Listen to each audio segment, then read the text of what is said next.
Olá, meus irmãos, está começando mais um programa Evangelho do Dia. Eu sou o Padre Renato Andrade e quero com você ouvir o Evangelho que hoje a liturgia nos oferece. Iniciemos a nossa oração em nome do Pai, do Filho e do Espírito Santo. Amém. Meu Senhor e meu Deus, creio firmemente que estás aqui, que me vês e que me ouves. Adoro-te com profunda reverência. Peço-te perdão dos meus pecados e graça de fazer com fruto esse tempo de oração. Minha Mãe Imaculada, São José, meu Pai, meu Senhor, intercedei por mim. Amém.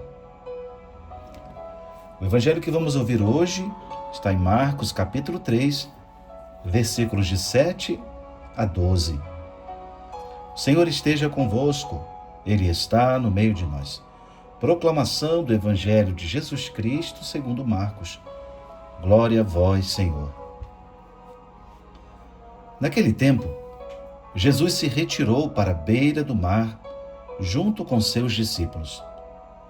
Muita gente da Galiléia o seguia, e também muita gente da Judéia, de Jerusalém, da Idumeia, do outro lado do Jordão, dos territórios de Tiro e Sidônia, foi até Jesus, porque tinham ouvido falar de tudo o que ele fazia.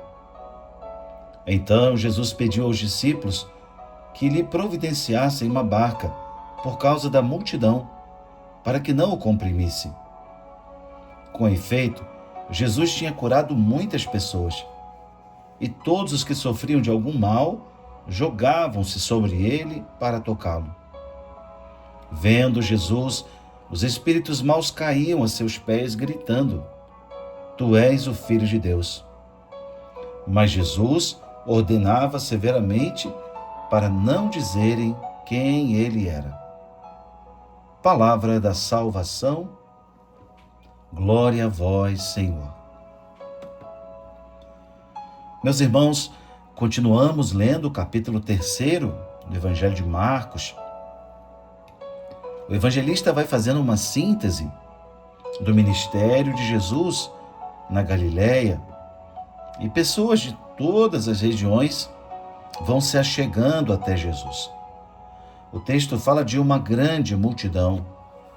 O texto fala de pessoas da Galiléia, da Judéia, da Idumeia, de além do Jordão, ou seja, a fama de Jesus se espalhava.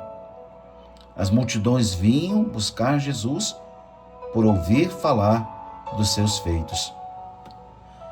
Ora, um outro fato interessante é a pedagogia que Jesus tem para lidar com aquelas multidões. Ele pede aos discípulos para providenciar uma barca.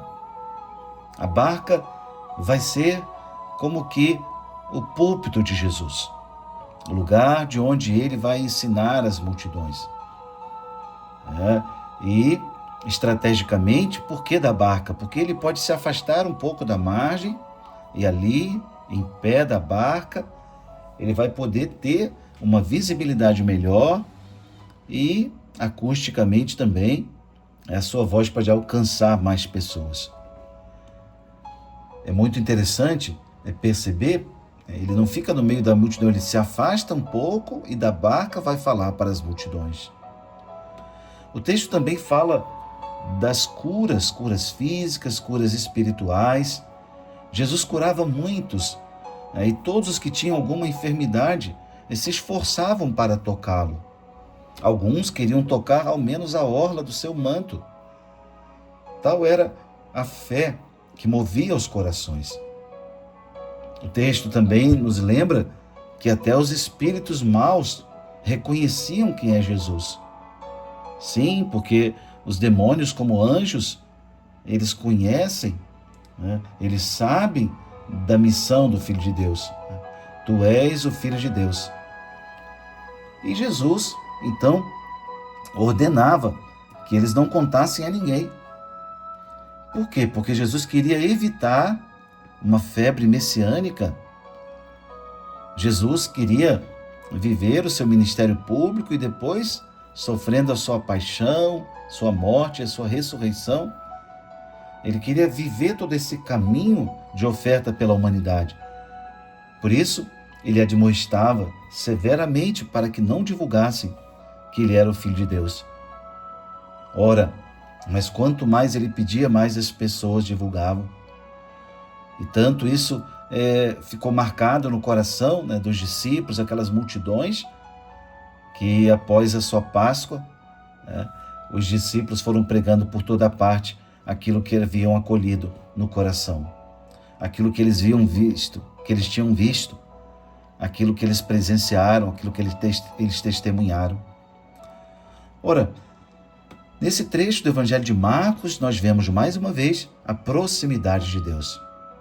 Jesus é Deus, é um Deus que se compadece, está próximo de nós, curando, ouvindo, que não exclui ninguém, independentemente da origem. Pessoas de diversos lugares vinham até ele. O texto também nos ensina que as pessoas vêm com suas dores e anseios buscando a cura e a presença de Deus. Assim como hoje, também a igreja é esse lugar da busca de Deus, da busca da cura, da busca da presença de Deus. O trecho vai nos ensinando também a buscar, a viver esse discipulado de fato, a sair da multidão, a buscar Jesus a sós, a viver com Ele a oração, a vida na palavra. Ou seja, buscar verdadeiramente essa cura e um seguimento a Ele, e não simplesmente uma relação superficial com o Mestre. Buscá-lo de verdade, para que esse discipulado vá acontecendo em nós. Hoje, eu e você, diante dessa palavra, diante das enfermidades que nós também trazemos, seja de que ordem for, nos perguntar, será que de fato nós já somos discípulos de Jesus? Ou nós somos apenas parte da multidão? A palavra de Deus tem permanecido em nós?